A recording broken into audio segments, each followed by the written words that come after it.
Well, hey everybody, Dylan here. Welcome to the review for King and Queen of the Ring 2024. That's right, it's the thing that I'm going to try to do every Saturday in case you missed, what was it, Survivor Series 2023. There we go. In case you didn't watch that video, every Saturday I'm going to try to do a PLE from 2024 that I didn't cover. I guess right now we're going in random order. I'll see coming up next Saturday what I'm going to do. But for now, we're just going to pick a random one. And back when, golly, Crown Jewel, I think, was the one. Yeah, Crown Jewel 2024 happened. I was going to upload this one and Crown Jewel 24, but never got around to it. So I figured, why not do it now? So you ready? Let's go. The show starts off showing Jeddah, Saudi Arabia, and it does that cool like map thing where it shows where this location is on the map of the world. They do it for like all the overseas events, and sometimes they do it for the events in the States. After that, we see Cody, the Paul brother. I forgot he was still around during this time. Randy Orton, Gunter, Nia Jax, and Lyra. Oh my gosh, I forgot about Lyra Valkyria arriving separately in their vehicles as commentary tells their story and how they'll connect throughout the night. After that, we get a promo package for the event, which is a pretty good hype package if I said so myself. And I did say so myself, so you know what? It's a pretty good hype package. Then we get the narrator presenting us to the event, and we get Pyro. Woohoo! I get my triple whammy. You know this show's going to be amazing. Michael Cole and Corey Graves are on commentary tonight, representing Raw and SmackDown. And they also have the Arabic team. Forgive me in advance, I didn't write down their names, but they're there too. The show starts off with Becky versus Liv for the title. I'm going to try to think in my head real quick. Is this... I think this is before... No, this is right after Liv. So this is her first title defense. I think this was Becky's retirement match if I'm not... Well, retirement for now match, if I'm not mistaken. The crowd is very much for Becky during this match. You can see shots where the crowd is like the camera is shaking. I don't know how much of that is like legit or camera magic, so to speak, but it was just cool to see that. It's cool to see wrestling being hot again. The match overall was pretty solid, pretty good match. It ends when Becky put Liv in the disarm her, but Dom comes out to distract Becky. Ooh, that sneaky, sneaky little Dom. I think at this point, because this was right before SummerSlam, I think he was doing it so that way Becky won't get the title and it's payback for Rhea somehow. I think that was the narrative, but little did we know they were planting the seeds for Liv and Dom's little relationship thingy. Liv ends up reversing the manhandle slam with a code breaker. They call that by name. It kind of threw me off. I was like, wait a minute. And then afterwards, it ends with Liv planting Becky onto the chair.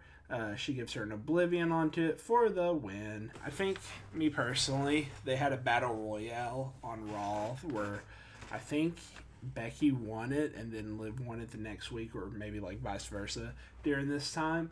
I think what they should have done is they should have had a tournament match since Rhea had to vacate it, and the tournament should have had the winner face off during this match. But hey, that's just my opinion. I'm just your average mark.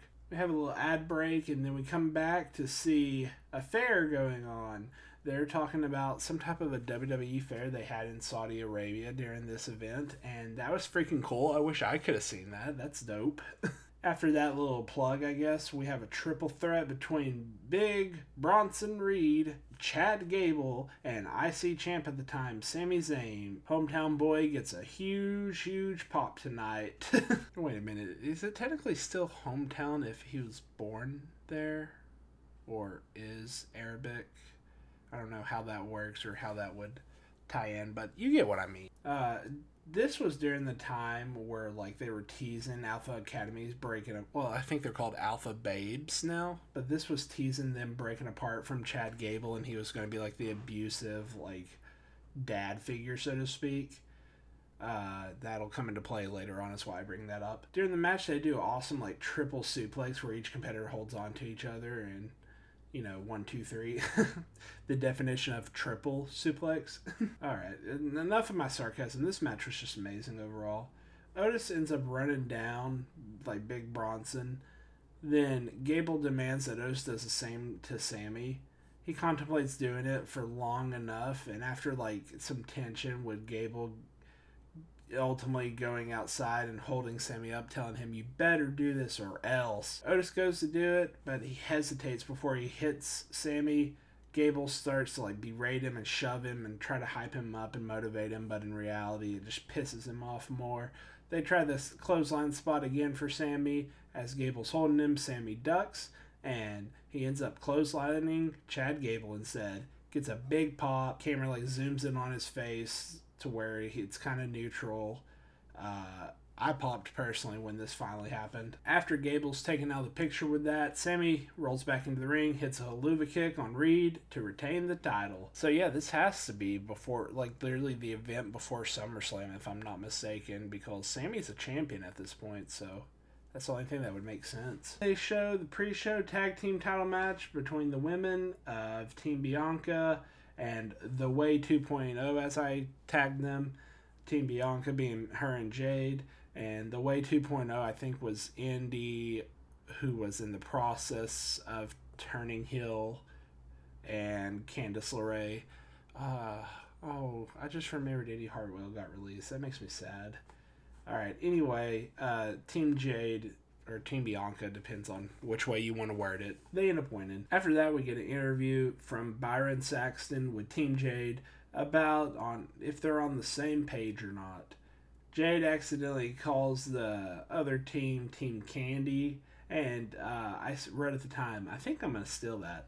Little did I know, that team would not exist for that long. But they basically, her and Bianca both say that they're on the same page, no ifs, ands, or buts. They showed it tonight, and whoever wants some can step up or step aside. And hair noise. They didn't do that. I ad-libbed that part. Alright, after that we get the finals for King and Queen of the Ring. Wade Barrett ends up doing this like cool video package for the Queen of the Ring, what's happened so far. So let me kind of explain what's happened so far. Ready? It's not going to be that great of an explanation because I literally just pulled up King and Queen of the Ring tournament results. So you had this play out throughout a bunch of Raws that ended with the Raw and SmackDown respectfully before King and Queen of the Ring. So for the first one, we had Zoe Starks, who defeated Ivy Nile, which is crazy because I think this was during where they were trying to push the Creed brothers. I guess now they're called the Chad brothers. Sorry. Then Lyra Valkyria defeats Dakota Kai. Io Sky defeats Natalya.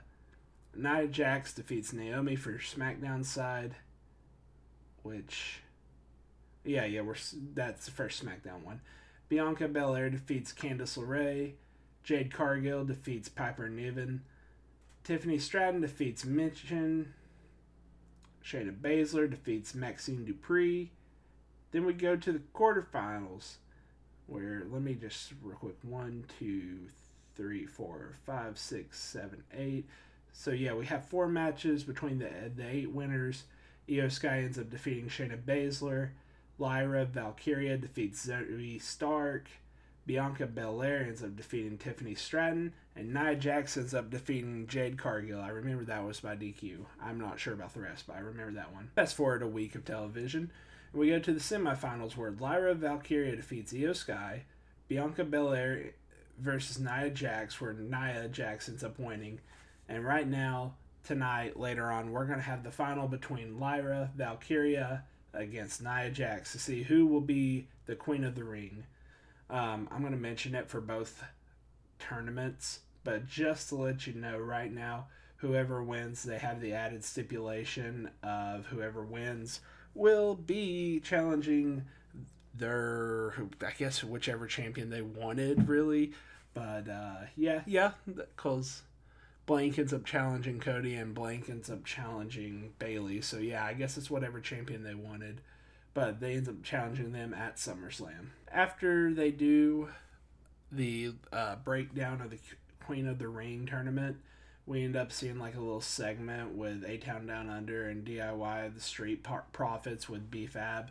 I didn't write down anything about that, but it happened, just to note it. Then we get the match between Lyra, Valkyria, and Nia Jax. It very much so was a David versus Goliath match, where Goliath in this case, or Nia, ends up winning after she reverses Lyra, reversing a Samoan drop. Like, Lyra tries to do a sunset flip out of the corner from the second rope. Like, she flips down to the second, and as soon as her feet hits the ground, Nia just drops full weight on her to hit the 3. She becomes the second ever Queen of the Ring. The first ever was, and I'm just kidding, I'm not going to reveal that, even if you can look it up. I'm not going to reveal that. One of these days we'll review that event. After that, Triple H comes out to the ring to present her with the crown. They're also with Saudi officials, I do believe, unless I got my events confused. Gets big pyro, big pop, and Kyla Braxton immediately goes to the ring to talk to her. So she tries to, like, congratulations on winning, how do you feel? And Nia tells her to save her congratulations because she knows everybody's mad at her winning, and she's about to make them more mad because at SummerSlam she will become the WWE Women's Champion. Which, by the way, since she didn't say World Heavyweight, that indicated she was challenging Bayley.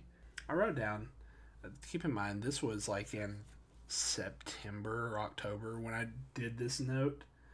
I wrote down back when I had my star ratings, I was like, 4 stars, great showing for everybody involved, but where has Lyra been since? I'm still curious about that. I don't know if she's injured or just selling her injury or they're just waiting to give her something or what, but I wish I knew where she was. After they plug NXT Battleground Las Vegas, they show a replay of the women's title match from earlier. Byron then runs up to Becky after she verbally runs down Dom, asking him what happened on the ramp. Byron ends up running up to her, and she says she doesn't know, but on Monday she's getting her rematch. I wrote down there, Monday would be her last match up to now, so that's the one where she loses and officially retires. After they give another temperature update, which I appreciate that personally, it kind of adds to the story. Wade Barrett gives the rundown for the King of the Ring for this year. Alright, so again, it played out just like the women's, where on Raw and SmackDown, you had like 1, 2, 3, 4 weeks, and the final week, whatever it was, led up to this event where we actually had finals. So in the first round, Jey Uso ends up defeating Finn Balor. Ilya Dragunov defeated Ricochet. God, they haven't used him in a while. Not Ricochet, he gone. Gunter ends up defeating Sheamus. Carmelo Haynes defeats Baron Corbin. God, hearing some of these names just makes me sad. Tama Tonga defeated Angelo Dawkins for SmackDown side. Actually, Carmelo started SmackDown side, so sorry, second one. Randy Orton defeated AJ Styles. LA Knight, defeated Santos Escobar. And Kofi Kingston defeated Rey Mysterio. Then we get into the quarterfinals where Gunter defeated Kofi, Jay defeated Ilya, Randy defeated Carmelo, Tama Tonga defeated LA Knight. The week before this, we got the semifinals where Gunter ended up defeating Jey Uso. Tama Tonga had a match against Randy Orton where Orton ends up winning. That leads us into tonight's match with Randy Orton versus Gunter. After Wade Barrett gives us a little rundown for the men's side, we get Gunter versus Randy Orton. It shows like just a who's who in the crowd. We got Tiffany Stratton and Carmelo Hayes just watching on the show. They didn't tie into the match in any way, shape, or form. They're just there. This was a fantastic wrestling match. I know I say that about like 80 to 85% of Gunter's matches, but I genuinely mean it. It's got great psychology. He beats the shit out of the person tries to beat the shit out of him. That hypes him up more to beat the shit out of them, especially during dominating Gunter, who didn't have like this confidence error that he's having now. I could have watched this match go on a billion, million, bajillion times. Orton ends up selling his knee throughout the match, so Gunter ends up targeting it. He ends up kicking out of a pin after an RKO, and then he rolls him up by the shoulders for a 3 count. Even though technically one of Randy's shoulders were up, the ref still counted. Triple H ends up addressing that in the post-show by giving Orton a rematch. I think it was on that episode of Monday. whenever it was, spoiler alert, Orton loses. Saxon then interviews Gunter after he gets the pyro and his hand raised by Trips, and I think, again, the Saudi officials were in the ring. And then Saxon interviews him, asking how it feels to be king. After the fans chant, "You deserve it," Gunter says thank you, but it's none of their concern what he does or does not deserve. He then talks about how much more this means defeating Orton, and at SummerSlam he will become the World Heavyweight Champion. He poses with the crown, he holds it up as if he wins a trophy, and pyro goes off, and it is awesome. After an ad, we get Triple H saying congratulations to the winners, and that Drew was medically cleared to compete, so at Clash of the Castle, it'll be Drew versus Priest for the title. I forgot that happened, to be honest, or else I wouldn't have said about their history between Priest and McIntyre in my Survivor Series match. For the match coming up between the Paul brother and LA Knight, we end up getting a special ring announcer, which, excuse me, I'm not culturally adapted, so I don't know who this guy is, but woohoo, if he's a big deal, yay! Logan Paul ends up healing on him by immediately cutting him off, but the crowd doesn't really realize that. And then LA Knight comes out, and they have a match. It's pretty good, just average, pretty stellar match. It's dictated by the Paul brother trying to cheat and use every heel tactic, including drinking his own toxic water labeled as hydration before jumping through an announce table with LA Knight on it. Somehow throughout the events of the show, the ref ends up getting knocked out, and the Paul brother low blows Cody as he pulls out the brass knuckles. The guest official ain't having none of it, though, because he gets so hyped up, he says, no, don't you do it. And he pulls him down, and gets like right in his face, tells him not to do it.